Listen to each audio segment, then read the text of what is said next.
Good morning, everyone, and welcome to The Water's Edge, a place where everyone is welcome. And if you're live with us today, we're so excited to have you here. And if you're online with us this morning, feel free to check us out on Facebook and YouTube, and feel free to like, share, and comment. And by the way, we exist to tear down walls between God and people who feel far away from God. So if you want to help us with our mission and God put it in your heart to volunteer, you can email us at watersedgevolunteer@gmail.com or text your contact info to 337-352-2443 or visit our Welcome Center and we'll get you plugged in. We have a full experience for you guys this morning, so get ready to worship with the Water's Edge Band and a message from Pastor Tony.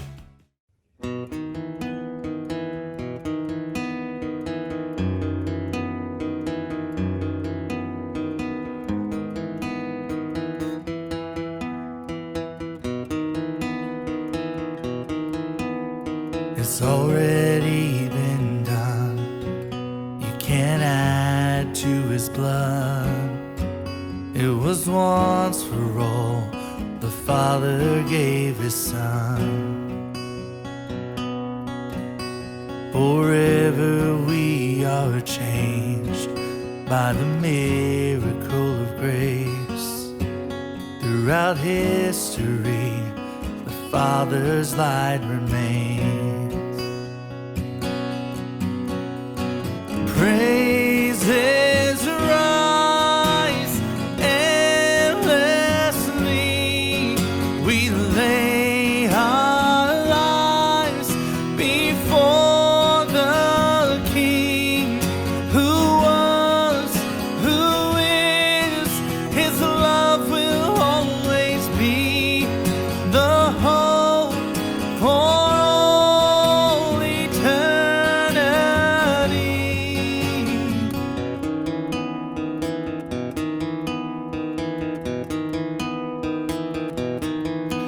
We've only just begun to see all of heaven come.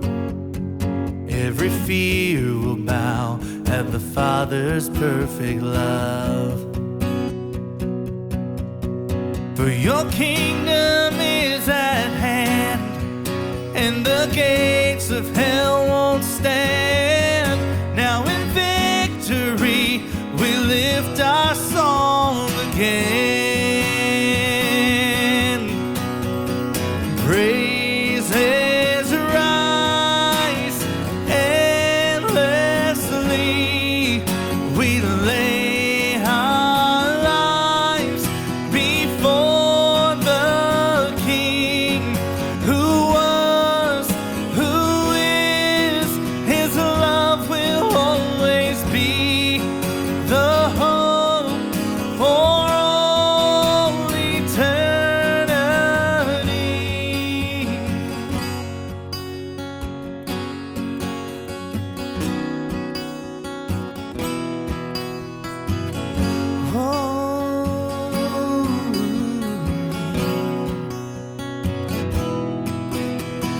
Open up the doors. We are ready. We are ready. We're crying out for more. In your presence we come alive. Open up the doors. We are ready. We are ready. We're crying out for more. In your presence we come alive. So open up the doors. We are ready. We are ready. We're crying out for more. In your presence we come alive. So open up the doors. We are ready. We are ready. We're crying out for more. In your presence we come alive. Praises rise endlessly. We lay our lives before the King, who was, who is. His love will always be the hope for all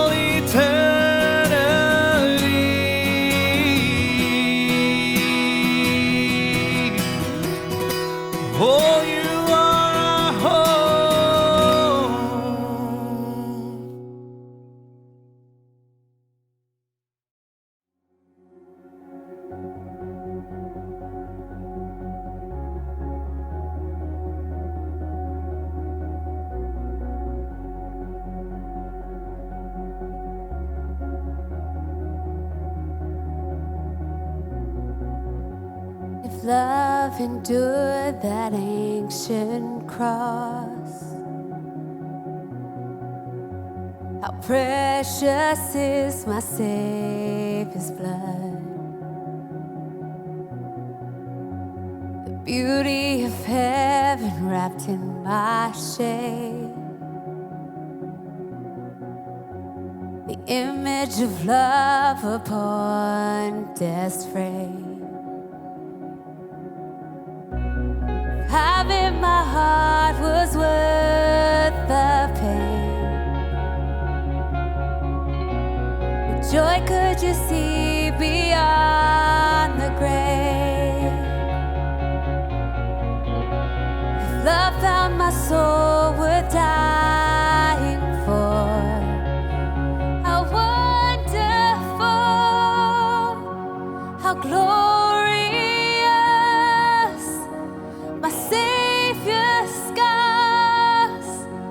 Victorious, my chains are gone, my debt is paid. From death to life, and grace to grace.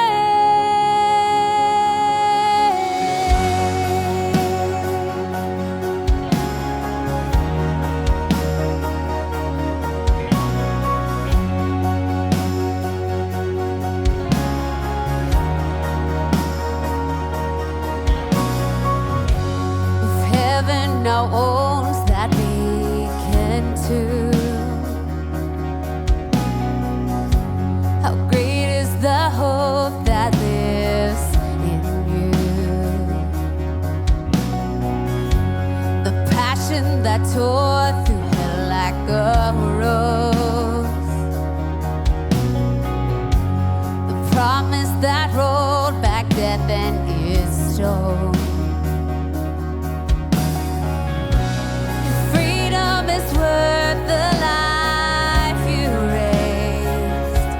Oh, oh, oh. Where is my sin? Where is my shame? Ah, Jesus, if love paid it all to have my heart, how wonderful, how glorious, my Savior's scars, victorious, my chains are gone, my debt is paid.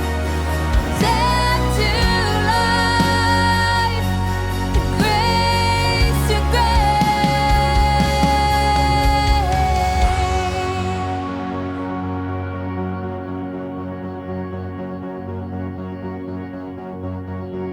When I see that cross, I see freedom. When I see that grave, I see Jesus. From death to life, I will sing your praise. The wonder of your grace. When I see that cross, I see freedom. When I see that grave, I'll see Jesus. From death to life, I will sing your praise. In the wonder of your grace, I see that cross, I see freedom. When I see that grave, I'll see Jesus. From death to life, I will sing your praise. In the wonder of your grace, I see that cross, I see freedom. When I see that grave, I'll see Jesus. From death to life,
grace to grace.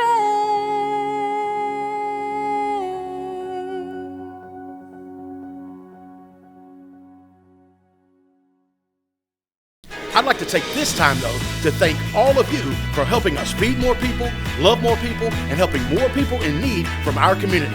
And if you'd like to partner with us through giving to continue our mission, here's a few ways you can do that. You can visit watersedgegathering.com, or you can download the Waters Edge app and simply click on Give. You can also text your dollar amount to 337-223-9003, or you can mail a check to P.O. Box 572, Lake Charles, Louisiana 70602, or 2760 Power Center Parkway, Lake Charles, Louisiana 70607. Now prepare your heart for a message from Pastor Tony.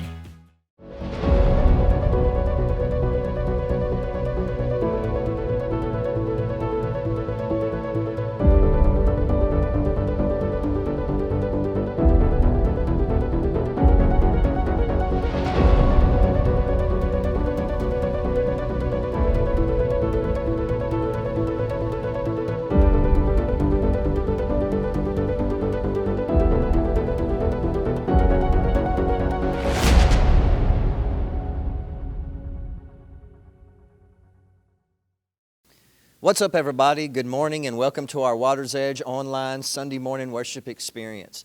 Thank you so much for hanging out with us today. Thank you so much for carving out your morning time just to worship with us. And if you've been sharing these links with other people that you know because you feel like it may be helpful to them, thank you so much for doing that. For those of you that continue to give online or you continue to mail in your offerings, thank you so much for doing that.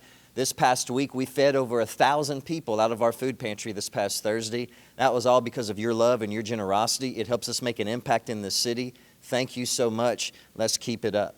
Last week, we began a brand new study about mean people in our life and what in the world do you do about them. I studied this information from one of my favorite authors and pastors, Andy Stanley, and it meant so much to me that I thought I'd share it with you.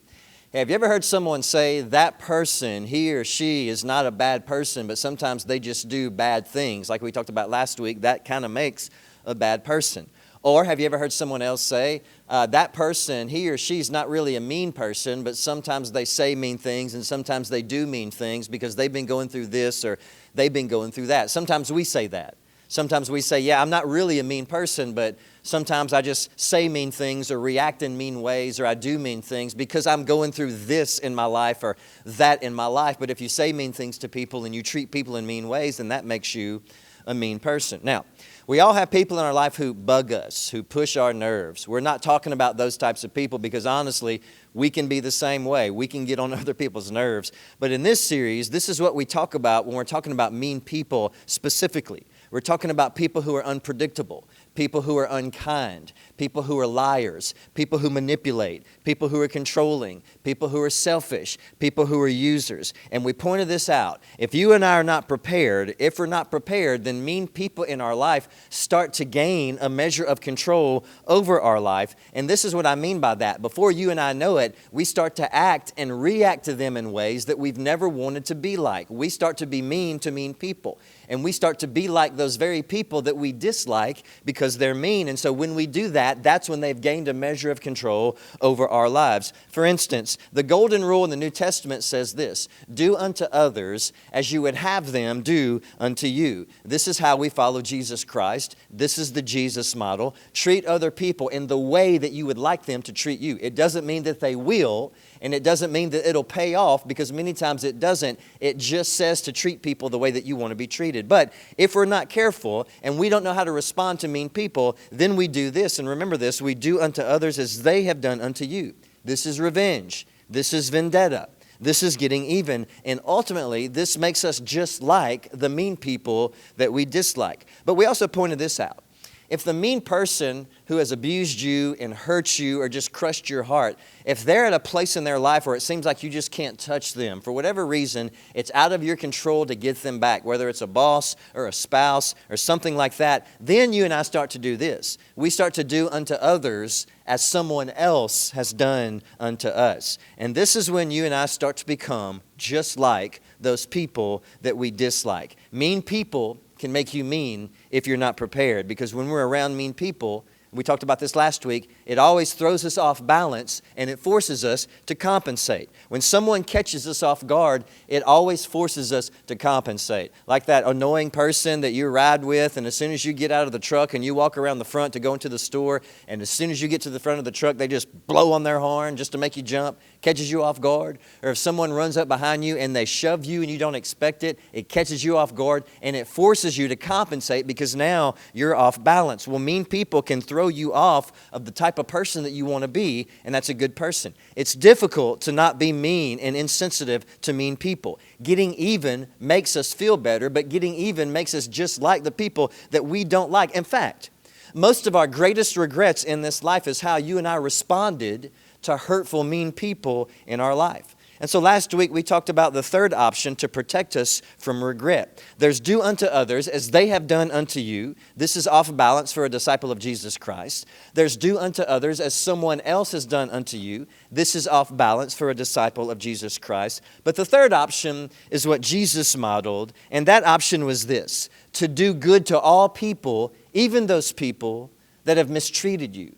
To do good to all people, even those people that have declared themselves to be your enemy. What would it look like in your life to return good to someone who did evil to you? Matthew chapter 5, we start in verse 43.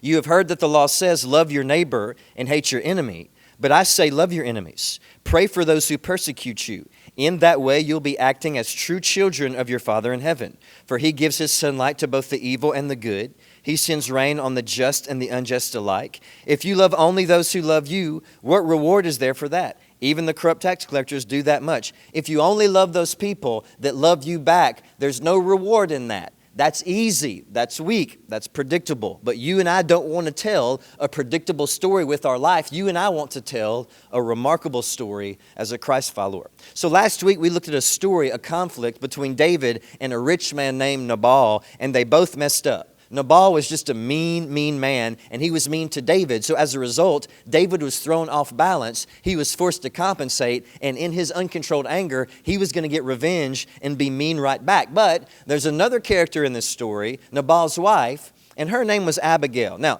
let me give you some background again on why David was a fugitive. When David was just a little boy, probably around 15 years old, he challenged the champion of the Philistines, who was a giant named Goliath, and he killed Goliath with nothing but a slingshot and a stone. After that, young David became a national hero. This very obscure prophet anointed David to be the next king of Israel. Well, King Saul at the time, who was the king of Israel at the time, this angered him. He didn't want to lose his throne, and so now he's chasing after David to kill him, to have him murdered. And so David is on the run as a fugitive, angry, violent. He's in the wilderness. While he's in the wilderness, he meets about 600 other angry, violent misfits, and he creates an army. And so we pick up again today in 1 Samuel chapter 25. Let me tell you about Samuel.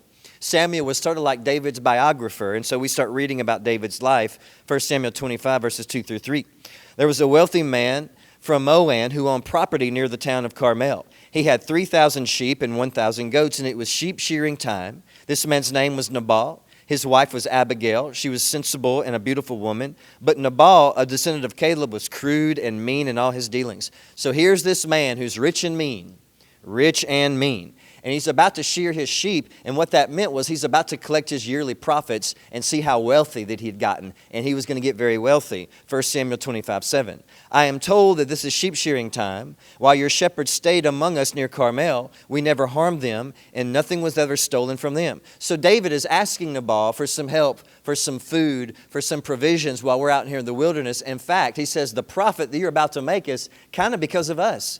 Because when your sheep were out in the wilderness, we were the ones who put this wall around them, and we were the ones that protected your sheep from harm and theft. And so, man, maybe you could help us out a little bit. Nabal refuses. He is mean and insensitive. 1 Samuel 25:12 through 13. So David's young men returned and told him what Nabal had said. Get your swords, was David's reply as he strapped on his own sword.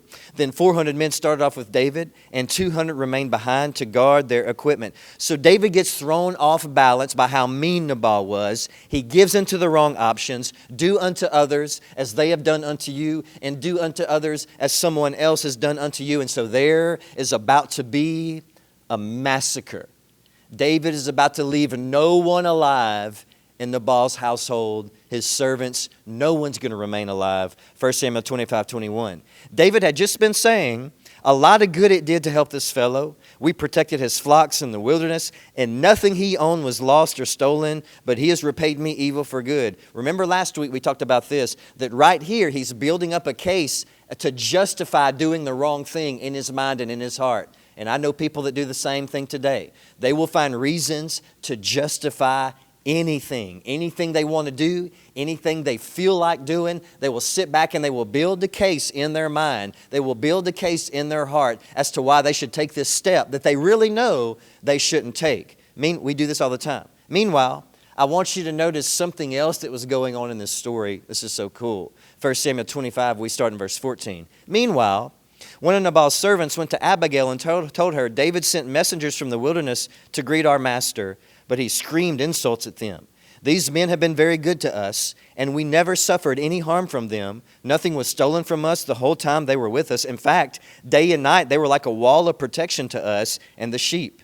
You need to know this and figure out what to do, for there is going to be trouble for our master and his whole family. He's so ill-tempered that no one can even talk to him. Abigail wasted no time. She quickly gathered 200 loaves of bread, 2 wineskins full of wine, 5 sheep that had been slaughtered, nearly a bushel of roasted grain, 1,000 clusters of raisins, and 200 fig cakes. She packed them on donkeys and said to her servants, go on ahead, I will follow you shortly. But she didn't tell her husband Nabal what she was doing.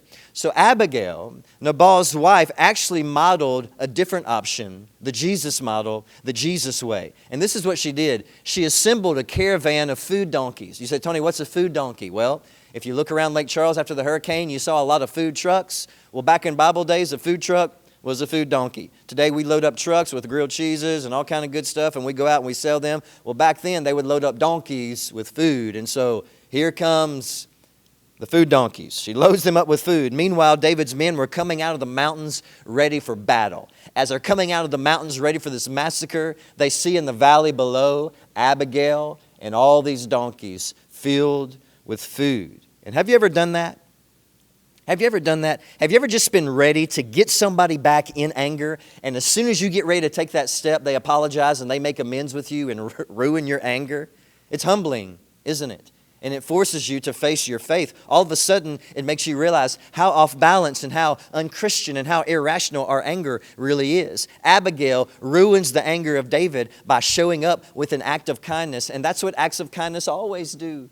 They always ruin their anger, or it makes them angrier. In any case, you always win. Acts of kindness is always the best option. Notice this, 1 Samuel 25:23. When Abigail saw David, she quickly got off her donkey and bowed low before him. So notice how she's approaching David right now with respect. She doesn't have to. He's threatening to kill her and her family. But she's approaching with respect. And she begins to speak to David, notice this, as if he's already the man that he needs to be. That's how she's speaking to David, speaking to him as he already needs to be. And let me tell you something. That always puts people in their place. When you start to speak to them as if you know and they should know that they are better than how they are acting right now. Let me tell you something, ladies. As goofy as men are, this always works on us, even when we know you're doing it. She was speaking to David as if he was already the person that he needed to be. Notice how it plays out. She fell at his feet and said, I accept all blame in this matter, my Lord. Please listen to what I have to say. I know Nabal is a wicked and ill-tempered man. Please don't pay any attention to him. He's a fool, just as his name suggests. But I never even saw the young men that you sent. Now, my Lord, as surely as the Lord lives and you yourself live, since the Lord has kept you from murdering and taking vengeance into your own hands, let all your enemies and those who try to harm you be as cursed as Nabal is. And here is a present that I, your servant, have brought to you and your young men. Please forgive me if I've offended you in any way. The Lord will surely reward you with a lasting dynasty, for you are fighting the Lord's battles, and you have not done wrong throughout your entire life. Notice this, even when you are chased by those who seek to kill you, your life is safe in the care of the Lord your God, secure in his treasure pouch, but the lives of your enemies will disappear like stones shot from a sling. Notice what she's really saying to David right here, and this is so brilliant. Your life is hidden in God's arms. Remember when you were 15? and God used you to kill that giant with just a slingshot and a stone, remember how you can trust God. Remember that sword you're carrying? That's Goliath's sword. Remember, you don't have to take this into your own hands. Remember, David, how you can trust God. 1 Samuel 25, 30 through 31. If you're still with me, say I'm still with you. When the Lord has done all that He has promised and has made you leader of Israel, don't let this be a blemish on your record. Notice that. That's so key. Then your conscience won't have to bear the staggering burden of needless bloodshed and vengeance. And when the Lord has done these great things for you, please remember me, your servant. Notice this. This is so key. Notice what she's really saying to David right now. David, what story do you want to tell when what's going on right now is nothing but a story? Let me say that again. This is what she's really saying. David, what story do you want to tell when what's going on right now is just a story? Because there will come a day when this event is just a story. And isn't grace and forgiveness and integrity, isn't that a better and a more remarkable story? 1 Samuel 25, 32 through 35. David replied to Abigail, praise the Lord, the God of Israel, who has sent you to meet me today. Thank God for your good sense. Bless you for keeping me from murder and from carrying out vengeance with my own hands. For I swear by the Lord, the God of Israel, who has kept me from hurting you, that if you had not hurried out to meet me, not one of Nabal's men would still be alive tomorrow morning. Then David accepted her present and told her, return home in peace. I have heard what you said. We will not kill your husband. Notice what David is really saying. Abigail, you showed me better judgment. You talked me back into my senses, back into my integrity. Praise God for you. That's what David really said. Thank God for you, because you talked me back into my senses. Now understand this.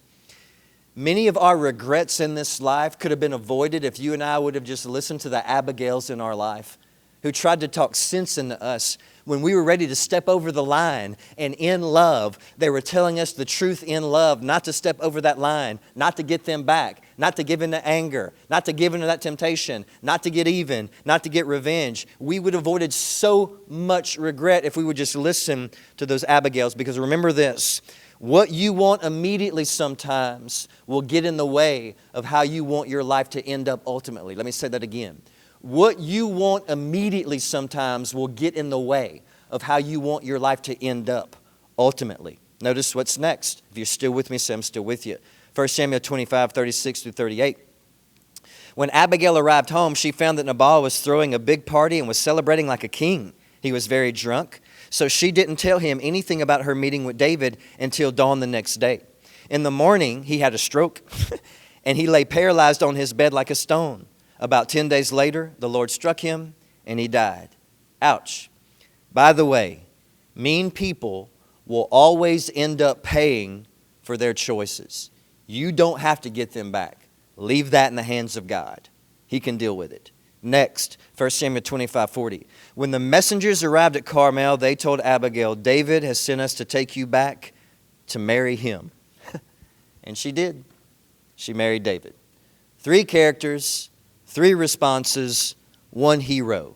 The first was this, and remember this today, Nabal. He repaid evil for good. That's mean. Mean people are selfish. This is not how disciples live. Number 2, there's David. He repaid evil for evil. That's predictable. This is how unprepared people live. They don't tell remarkable stories. They tell predictable stories. And then third, there was Abigail, and she repaid good for evil, and that's remarkable.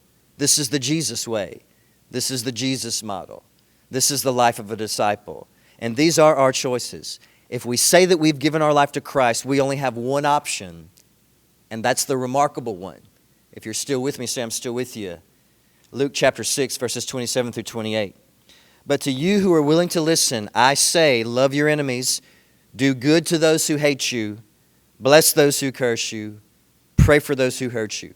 The example of Jesus was to disarm their anger with love and grace and kindness and goodness. Mean people are usually hurting from something on the inside. And many times when you show them love, it disarms them. God loves them too.